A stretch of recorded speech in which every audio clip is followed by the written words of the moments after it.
துக்கம் அப்படிங்கிறது வெறுமனே ஒருத்தருக்கு 30 நாள் கழிச்சு அவரை விசாரிக்கிறதோ இல்ல கை கொடுக்கறதோ இல்ல.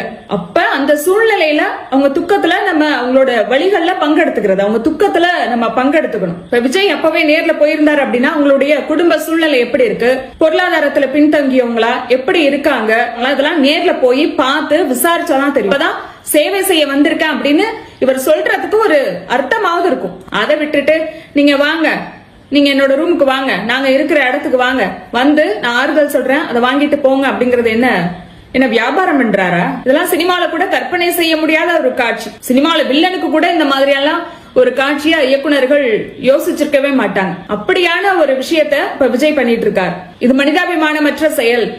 விஜய்க்கு அரசியல் தெரியல, இதையெல்லாம் தாண்டி ஒரு விஷயத்த சொல்லணும் அப்படின்னா விஜயோட அந்த நடவடிக்கை அப்படிங்கிறது சர்வாதிகாரத்தனம். நம்ம எவ்வளவோ சர்வாதிகாரிகள் பத்தி அவங்களுடைய வரலாறுகள்லாம் நம்ம படிச்சிருக்கோம். ஆனா யாருமே இப்படியெல்லாம் பண்ணிருப்பாங்களாங்கிறது கூட தெரியாது. சர்வாதிகாரிகள் கூட இப்படி நடந்துப்பாங்களாங்கிறது தெரியாது.